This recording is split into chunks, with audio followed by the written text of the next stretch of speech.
Hi every one, എല്ലാവർക്കും മെഡി പ്രിസിഷൻ്റെ മറ്റൊരു വീഡിയോയിലേക്ക് സ്വാഗതം. ഞാൻ ഡോക്ടർ സഞ്ജന വി ബി. നമുക്കിന്ന് വൈറ്റമിൻ B6 അഥവാ പൈരിഡോക്സിനെ കുറിച്ച് പറയാം. എന്തുകൊണ്ടാണ് വൈറ്റമിൻ B6ന് ഇത്ര പ്രാധാന്യം? അവ നമ്മുടെ ബ്രെയിൻ ഹെൽത്തിന് വളരെ ഇമ്പോർട്ടൻ്റ് ആണ്.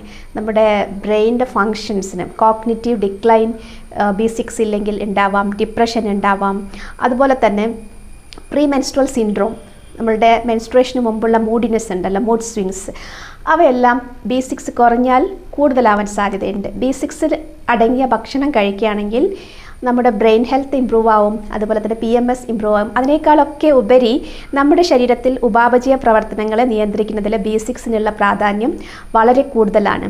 അതായത് ഗ്ലൂക്കോസ് മെറ്റബോളിസം, പ്രോട്ടീൻ മെറ്റബോളിസം, ഇവയൊക്കെ നടക്കുവാൻ വൈറ്റമിൻ B6 അഥവാ പൈരിഡോക്സിൻ ആവശ്യമാണ്.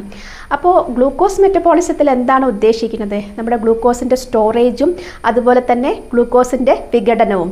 B6 സത്യത്തിലൊരു കോ എൻസൈമാണ്. മെറ്റബോളിക് പ്രവർത്തനങ്ങൾ, ഉപാപചയ പ്രവർത്തനങ്ങളെയാണ് നമ്മൾ മെറ്റബോളിസം എന്ന് പറയുന്നത്. അപ്പോൾ ഈ ഒരു ശരീരത്തിലെ മെറ്റബോളിസം നടക്കുന്നത് കൊണ്ടാണ് നമുക്ക് എനർജി കിട്ടുന്നത്. അപ്പോൾ മെറ്റബോളിസം ശരിക്കും നടക്കണമെങ്കിൽ വൈറ്റമിൻ B6 വളരെ ഇമ്പോർട്ടൻ്റ് ആയിട്ടുള്ള ഒരു എലിമെൻ്റാണ്. എന്ന് വെച്ചാൽ അതൊരു ഇമ്പോർട്ടൻറ്റ് കോ എൻസൈമാണ്. ഓക്കെ, ഇതാണ് അതിൻ്റെ ഏറ്റവും ഇമ്പോർട്ടൻ്റ് ആയിട്ടുള്ള ഫങ്ഷൻ. ബാക്കിയെല്ലാം സെക്കൻഡറി ആണ്. മോസ്റ്റ് ഇമ്പോർട്ടൻറ്റ് ഫങ്ഷൻ മെറ്റബോളിസം തന്നെയാണ്, അതിനുള്ള കോ എൻസൈമായിട്ട് ആക്ട് ചെയ്യാനുള്ള കഴിവ്. അതുകൂടാതെ ബ്രെയിൻ ഹെൽത്തിൻ്റെ കാര്യത്തിൽ ഒരു ന്യൂറോ ട്രാൻസ്മിറ്റേഴ്സ് നമുക്കെല്ലാം അറിയാം. ഹാപ്പി ഹോർമോൺസ് എന്ന് പറഞ്ഞാൽ നമുക്ക് വളരെ സിമ്പിളായിട്ട് മനസ്സിലാവും, സെറോട്ടോണിനും അതുപോലെ തന്നെ ഡോപ്പമൈനെല്ലാം. അപ്പോൾ ഇവയാണ് ന്യൂറോ ട്രാൻസ്മിറ്റേഴ്സ് എന്ന് ജനറലി ആൾക്കാർക്ക് മനസ്സിലാവുന്നത്. അതുകൂടാതെ ഒരുപാട് ന്യൂറോ ട്രാൻസ്മിറ്റേഴ്സ് ഉണ്ട്, ഗാബ ഉൾപ്പെടെ, അപ്പോൾ ഹിസ്റ്റമൈൻസ്, അങ്ങനെ പലതും ഉണ്ട്. അപ്പോൾ ഈ ന്യൂറോ ട്രാൻസ്മിറ്റേഴ്സിൻ്റെ പ്രവർത്തനം, പ്രൊഡക്ഷൻ, ബയോസിന്തസിസ്, അവ ഉണ്ടാക്കുവാൻ ഈ ഒരു വൈറ്റമിൻ B6 വളരെയധികം ഇമ്പോർട്ടൻ്റ് ആണ്. അതിന് ന്യൂറോ ട്രാൻസ്മിറ്റർ ഉണ്ടെങ്കിലേ നമ്മൾക്ക് ഡിപ്രഷൻ ഇല്ലാതിരിക്കൂ, നമുക്കെപ്പോഴും സന്തോഷം ഉണ്ടാവുകയുള്ളൂ. ഇപ്പോൾ PMS ഒരു എക്സാമ്പിളാണ്, പ്രീ മെൻസ്ട്രൽ സിൻഡ്രോം. ഒരുപാട് പ്രശ്നങ്ങൾ പല സ്ത്രീകൾക്കും PMS സമയത്ത് ഉണ്ടാവും. അതിൽ പ്രധാനപ്പെട്ട ഒന്നാണ് മൂഡ് സ്വിങ്. അപ്പം അതിനെ കുറയ്ക്കുവാൻ ഈ വൈറ്റമിൻ B6ന് കഴിയും. നമ്മളതിന് സപ്ലിമെൻറ്റ്സ് ഒന്നും എടുക്കണ്ട, നമ്മുടെ ഭക്ഷണത്തിൽ കൂടെ തന്നെ വൈറ്റമിൻ B6 ശരീരത്തിൽ എത്തിക്കുവാൻ നോക്കുക. സപ്ലിമെൻറ്റ്സ് എടുക്കേണ്ട ആൾക്കാരുണ്ട് വൈറ്റമിൻ B6 കുറഞ്ഞാൽ, അത് ഞാൻ പറയാം. അപ്പോൾ വൈറ്റമിൻ B6 നമ്മുടെ ശരീരത്തിൽ ചെറുകുടലിലെ ജജനം എന്ന ഭാഗത്തു കൂടെ അബ്സോർബ് ആവുന്ന ഒരു വൈറ്റമിനാണ്. അപ്പോൾ ഇത് പൈരിഡോക്സിന് നമ്മുടെ ഇമ്മ്യൂണിറ്റിയിലും, അതായത് വൈറ്റമിൻ B6ൻ്റെ പേരാണ് പൈരിഡോക്സിൻ, നമ്മുടെ ഇമ്മ്യൂണിറ്റിയിലും വളരെയധികം വലിയ ഒരു റോളുണ്ട്.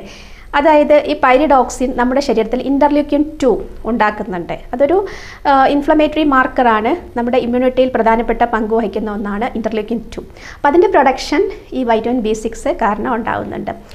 പിന്നെ വൈറ്റമിൻ B6 നമ്മുടെ ബ്രെയിൻ ഹെൽത്തിന് വളരെ ഇമ്പോർട്ടൻ്റ് ആണ്. അതിന് കാരണം ന്യൂറോ ട്രാൻസ്മിറ്റർ പ്രൊഡക്ഷനാണ്. പിന്നെ മൂഡ് നന്നായിട്ട് നിലനിർത്തുവാൻ, നല്ല ഹാപ്പിനെസ് നമുക്ക് ഉണ്ടാക്കുവാനും ഇത് ഒരു ആവശ്യമാണ്. വൈറ്റമിൻ B6ൻ്റെ പ്രധാനപ്പെട്ട ഒരു റോളാണ് ഇത്. പിന്നെ അതുകൂടാതെ നമ്മുടെ ശരീരത്തിലെ ഈ ഹീമോഗ്ലോബിൻ പ്രൊഡക്ഷനും വൈറ്റമിൻ B6ൻ്റെ ആവശ്യകതയുണ്ട്, അല്ലെങ്കിൽ നമുക്ക് അനീമിയ എല്ലാം വരാം. അപ്പോൾ അങ്ങനൊരു കാര്യം കൂടെ വൈറ്റമിൻ B6 ചെയ്യുന്നുണ്ട്. ഇമ്മ്യൂണിറ്റിയിലും സർക്കുലേഷനിലൊക്കെ ഇമ്പോർട്ടൻസ് ഉണ്ട്. നമ്മൾ ജനറലി B6 എന്ന് കേൾക്കുമ്പം നമ്മൾ മെറ്റബോളിസം, അതുപോലെ തന്നെ നമ്മുടെ ശരീരത്തിലെ ബ്രെയിനിൻ്റെ ഹെൽത്ത്, ഇതൊക്കെയാണ് നമ്മൾ ആലോചിക്കുക. അത് മാത്രമല്ല, അതിനേക്കാളും വളരെ മൈന്യൂട്ടായിട്ട് തോന്നുമെങ്കിൽ പോലും നമുക്ക് ശരീരത്തിൽ വേണ്ട പ്രവർത്തനങ്ങൾ നടന്നിട്ടില്ലെങ്കിൽ പല പല പ്രശ്നങ്ങൾ ഉണ്ടാവുമല്ലോ. ചെറുതാണെന്ന് തോന്നുകയാണെങ്കിൽ പോലും ചില പ്രവർത്തനങ്ങൾ നമ്മുടെ ശരീരത്തിൽ നടക്കേണ്ടത് അത്യാവശ്യമാണ്. അതുപോലെ ഒന്നാണ് ഈ ഒരു ഹീമോഗ്ലോബിൻ പ്രൊഡക്ഷനിൽ B6ൻ്റെ പങ്ക്, ഇമ്മ്യൂണിറ്റിയിൽ B6ൻ്റെ പങ്ക്. ഇതൊക്കെയാണ് ഇതിൻ്റെ പ്രധാനപ്പെട്ട റോൾ. ഇനി നമുക്ക് ഇതിൻ്റെ സോഴ്സസ് എന്തൊക്കെയാണെന്ന് നോക്കാം. എവിടെ നിന്നൊക്കെ B6 കിട്ടും? ജനറലി നോൺ വെജ് സോഴ്സ് എല്ലാം B6 ഉള്ളതാണ്. ഇപ്പോൾ ബീഫ് ലിവർ, അതുപോലെ ചിക്കൻ, അതുപോലെ ഫിഷ്, സാൽമൺ, ട്യൂണ, ഇതിലെല്ലാം വൈറ്റമിൻ B6 ഉണ്ട്. പിന്നെ സീ ഫുഡിലെല്ലാം വൈറ്റമിൻ B6 ഉണ്ട്. വൈറ്റമിൻ B6 ഇത് കൂടാതെ ലെഗ്യൂംസിൽ കാണും, പയർവർഗ്ഗങ്ങളിൽ, ലെൻറ്റിൽസ്, ചിക്ക് പീ, അതുപോലെ ഗ്രീൻ പീസ്, ഇതിലെല്ലാം വൈറ്റമിൻ B6 ധാരാളമായിട്ട് അടങ്ങിയിട്ടുണ്ട്. ഇപ്പം നമ്മുടെ പൊട്ടേറ്റോ, ഉരുളക്കിഴങ്ങിലും ഉണ്ട്. പിസ്റ്റാക്യോ, പിസ്തയിൽ ധാരാളമായിട്ട് വൈറ്റമിൻ B6 ഉണ്ട്. നമുക്ക് എപ്പോഴും വാങ്ങിച്ച് കഴിക്കാൻ ഈസി ആയിട്ടുള്ള ഒരു സംഭവമാണ് പിസ്ത. പിസ്തയിൽ നന്നായിട്ട് കുട്ടികൾക്കൊക്കെ പിസ്ത കൊടുക്കുകയാണെങ്കിൽ അവർ ബാക്കി വെജിറ്റബിൾസ് ഒന്നും കഴിച്ചിട്ടില്ലെങ്കിൽ പോലും നമുക്ക് വൈറ്റമിൻ B6 കിട്ടും. അവർക്ക് വളരെ ഇമ്പോർട്ടൻ്റ് ആണ് വൈറ്റമിൻ B6 എന്ന് വെച്ചാൽ ബ്രെയിനിൻ്റെ ഡെവലപ്മെൻറ്റിലും ന്യൂറോ ട്രാൻസ്മിറ്റർ ഇന്നത്തെ കാലത്ത് ADHD വളരെ കൂടുതലാണ് കുട്ടികളിൽ. പല പല റീസൺസ് അതിനുണ്ട്. ജെനറ്റിക്സ് മാത്രമല്ല, ജനറ്റിക്കൽ അല്ലാത്ത കാരണങ്ങളും ഇന്ന് ADHDക്കും ഓട്ടിസത്തിനൊക്കെ പറയുന്നുണ്ട്. ന്യൂറോ ട്രാൻസ്മിറ്റർ അബ്നോർമാലിറ്റീസ് വളരെ കൂടുതലാണ്. അതൊരു വെർച്വൽ ഓട്ടിസം എന്ന് പറഞ്ഞൊരു ഒരു അവസ്ഥയുണ്ട്. അത് പലപ്പോഴും എൻവയോൺമെൻറ്റൽ ഫാക്ടേഴ്സ് കൊണ്ട് വരുന്ന ജെനറ്റിക്സ് അല്ല. അപ്പോൾ ന്യൂറോ ട്രാൻസ്മിറ്റർ അബ്നോർമാലിറ്റി പലതിലും ഉണ്ട്. ADHD തൊട്ടിട്ട് മറ്റു പല ന്യൂറോ ഡെവലപ്മെൻറ്റൽ ഡിസോർഡേഴ്സിലും ഉണ്ട്. ഇനി അതൊന്നും അല്ലെങ്കിലും നമ്മളുടെ സാധാരണ വിഷാദം അഥവാ ഡിപ്രഷനിലും ന്യൂറോ ട്രാൻസ്മിറ്റർ ഡെഫിഷ്യൻസി ഉണ്ട്. സെറോട്ടോണിൻ വളരെ ലോ ആയിരിക്കും. PMSലും പ്രീമെൻസ്ട്രൽ സിൻഡ്രോം, അതായത് സ്ത്രീകൾക്ക് ആർത്തവ സമയത്തിന് മുൻപേ ഉണ്ടാകുന്ന വിഷാദമാണ് ഈ പ്രീമെൻസ്ട്രൽ സിൻഡ്രോം. വിഷാദം മാത്രമല്ല, മറ്റു ശാരീരിക അസ്വസ്ഥതകളും അതിൽപ്പെടും. ഞാനൊരു വീഡിയോ അതിനെക്കുറിച്ചിട്ട് SIHMSRന് വേണ്ടി ചെയ്തിട്ടുണ്ട്, ഇതിൽ നോക്കിയാൽ കാണാം. അപ്പോൾ PMS എന്താണെന്നുള്ളത്. അപ്പോൾ PMS ഒരു വലിയൊരു പ്രശ്നം തന്നെയാണ് പല സ്ത്രീകൾക്ക്. പ്രത്യേകിച്ചും നമ്മളത് കൂടുതൽ അനുഭവിക്കുക നമുക്ക് ഒരു 40+ ഏജ് വരുമ്പോഴായിരിക്കും. അതിന് മുമ്പുള്ള റീപ്രൊഡക്റ്റീവ് ഏജ് ഗ്രൂപ്പിൽ ഇല്ല എന്നല്ല, അങ്ങനെയുള്ളവർ ഒരുപാട്. പക്ഷെ അതിൻ്റെ ഇൻറ്റൻസിറ്റി വാരി ചെയ്യും. എല്ലാവർക്കും ഒരുപോലെ ആയിരിക്കും. ചിലർക്ക് ഒരു പ്രശ്നവും ഉണ്ടാവില്ല, ഈ ഒരു റീപ്രൊഡക്റ്റീവ് ഏജിലൊന്നും ഉണ്ടാവില്ല. അത് കഴിഞ്ഞ് 40+ എത്തുമ്പോൾ തനിയെ അവർക്ക് ചെറിയ ചെറിയ കാര്യങ്ങൾക്ക് ചെറിയ ചെറിയ ട്രിഗേഴ്സ് കാരണം ഡിപ്രഷൻ, അതുപോലെ തന്നെ ഫിസിക്കൽ പ്രോബ്ലംസ് എല്ലാം വരാം. അപ്പോൾ അങ്ങനെയുള്ള ആൾക്കാർക്ക് വൈറ്റമിൻ B6 കഴിക്കുകയാണെങ്കിൽ വളരെ ഗുണം ചെയ്യും. അതായത് പിസ്ത മുതൽക്ക് ഈ പറഞ്ഞ എല്ലാ ഭക്ഷണ സാധനങ്ങളിലും വൈറ്റമിൻ B6 ഉണ്ട്. അവ ഡയറ്റിൻ്റെ ഭാഗമാക്കുക. ഇനി അടുത്ത കാര്യം ഞാൻ പറയാൻ പോകുന്നത് വൈറ്റമിൻ B6 ആർക്കൊക്കെ കുറയാമെന്നുള്ളത്. ജനറ്റിക്കലി ആർക്കൊക്കെ കുറയാമെന്നുള്ളത് നേരത്തെ പറഞ്ഞു. ഹോമോസിസ്റ്റിനൂറിയ എന്നൊരു കണ്ടീഷനുള്ള ആൾക്കാർക്ക് അത് വളരെ ലോ ആയിരിക്കും. അതായത് 20 നാനോമോളിന് താഴെയായിരിക്കും PLP ലെവൽ. PLP ലെവൽ എന്ന് പറഞ്ഞിരിക്കുകയാണെങ്കിലും നമ്മുടെ ബ്ലഡിലുള്ള ഒരു കോൺസെൻട്രേഷനാണ് ഈ വൈറ്റമിൻ B6 നമ്മൾ അസസ് ചെയ്യാൻ ഉപയോഗിക്കുന്ന ഒന്നാണത്. അപ്പോൾ PLP ലെവൽ ഒരു 30 നാനോമോളെങ്കിലും വേണം നമ്മൾക്കത് ഒരു അഡൾട്ടിൽ നോർമലാണെന്ന് പറയണമെങ്കിൽ. ഓക്കെ, അപ്പോൾ PLP ലെവൽ നമ്മൾ സാധാരണ ടെസ്റ്റ് ചെയ്യാറില്ല. Generally vitamin deficiency B deficiency നമ്മൾ അറിയുന്നത് അതിൻ്റെ സിംറ്റംസ് വെച്ചാണ് പല ഡോക്ടർമാരും ഡയഗ്നോസ് ചെയ്യുന്നത്. നമ്മൾ ലാബ് ടെസ്റ്റ് കുറവാണ് അങ്ങനെ ചെയ്യുന്നത്. എങ്കിൽ പോലും ഞാനൊരു അവയർനെസ്സിന് പറഞ്ഞു എന്നേ ഉള്ളൂ. വൈറ്റമിൻ B6 ഡെഫിഷ്യൻസി ഏറ്റവും കൂടുതലായിട്ട് കാണപ്പെടുന്നത് കിഡ്നി ഫെയിലർ ഉള്ളവരിൽ, അതുപോലെ മാലബ്സോർപ്ഷൻ സിൻഡ്രോം, അതായത് പല വൈറ്റമിൻസിൻ്റെയും മിനറൽസിൻ്റെയും ആഗിരണം അബ്സോർപ്ഷൻ ശരീരത്തിൽ ശരിക്കും നടക്കാത്ത ചില അസുഖങ്ങളുണ്ട്. Coeliac disease, Crohn's disease, ulcerative colitis, ഇവയൊക്കെ സാധാരണ കാണപ്പെടുന്ന ഒരു അസുഖമല്ല, പക്ഷെ അതുള്ള ആൾക്കാർ ഇഷ്ടം പോലെ ഉണ്ട്. അവർക്കൊക്കെ ഈ വൈറ്റമിൻ B6 ഡെഫിഷ്യൻസി എന്തായാലും ഉണ്ടാവും. അവർക്ക് നമ്മൾ സപ്ലിമെൻറ്റ്സ് ആണ് കൊടുക്കുക. അവർക്കത് ഭക്ഷണത്തിൽ കൂടെ കഴിച്ചാൽ കിട്ടണമെന്നില്ല.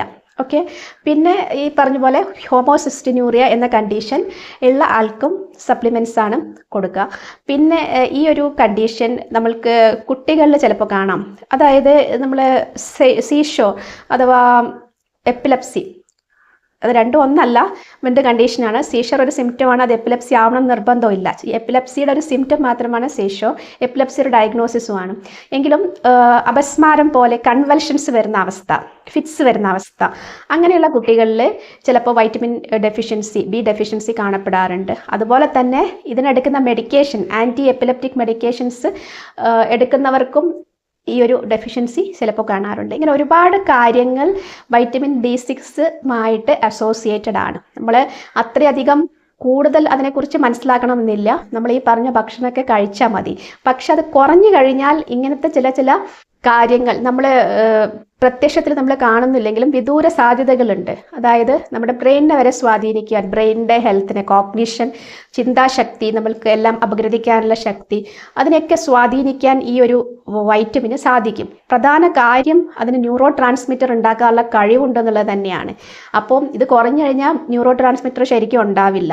ന്യൂറോ ട്രാൻസ്മിറ്റർ നമ്മുടെ ഈ സെറട്ടോണിൻ, ഡോപ്പമൈനെ കുറിച്ചൊക്കെയാണ് ഞാൻ പറയുന്നത്.